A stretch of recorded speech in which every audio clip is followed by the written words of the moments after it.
the beginning, there was only a dark field with nothing in it, except a peaceful goddess named Yuko, who spent most of her time asleep.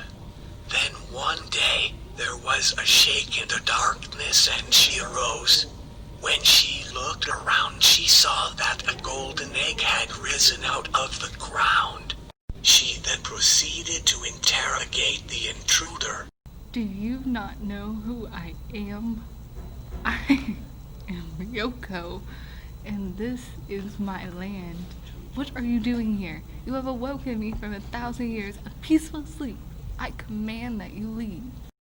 But the egg did not move. Yuko then tried everything in her power to destroy the egg. She burned it and tried to cut it in half, but it did not budge. Yuko finally gave up after years of trying to destroy it and went back to sleep.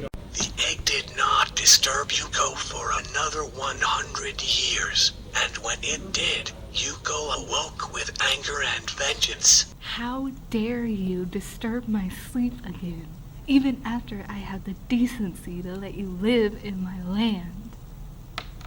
But once she got a good look at the egg, she saw that it was no longer an egg, but a baby named Anu. However, this did not make Yuko any happier. In fact, it made her even more angry. For the baby was crying and cried for 1,000 years, and Yuko knew that she would never again be able to have another peaceful sleep. Why must you make that awful sound? There's no reason to cry because you have kept me awake all this time. I now feel something I have never had before. Hunger. There's only one way to stop it. And then Yuko ate Anu and left nothing but its head. But this still did not please Yuko. It actually made her sad.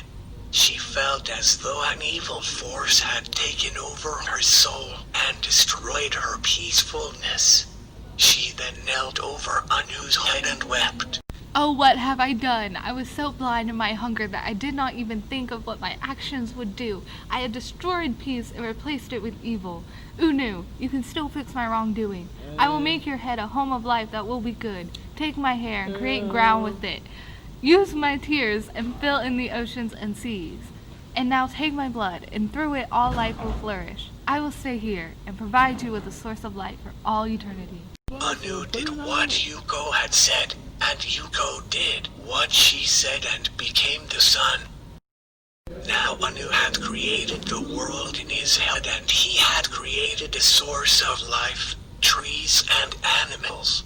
He had managed to make all the life good, just like Yuko had said, except one animal, the chicken. The trees, however, were the most good source of life on Earth, and they always obeyed the one rule Anu had given them, which was to not move, and always stood still. For centuries, life on Earth was fine, and the rules of the trees were obeyed. But then one day... Hello, tree. How are you in this lovely day? I do not speak to evil like you. Why not? Do you not understand that I am superior to you? For I can walk around at free will, and you choose not to? You walk around because you are evil. We follow Unu's rule. We are good. You may think that you do not wish to walk around, but I know what you really want. Food! For centuries we have stood still, accepting our daily hunger. Even though we want food, we have taken a vow to never move. But vows can be broken. I will make you a deal. If you move, we will have a race. If you win, you can eat me and return to standing still. And if you lose, you'll be banished from the earth. Okay. Now that I have finally fulfilled my evil duties and made you break your vow to Unu, I can finally go back to my creator, Yoko. The trees then broke their vow to Anu, just like the chicken knew they would. The second those two trees moved, Anu saw, and Anu became angry. How dare you? I would never have guessed that my most loyal creation would betray me. From now on, you will never be allowed to be a tree again. The other trees who obeyed me will always know peace. You, however, will have to live your life as a human who knows suffering and has hardships. You are commanded to spread your suffering to other humans that you will have to painfully create. And thus, mankind and all evil on earth was born.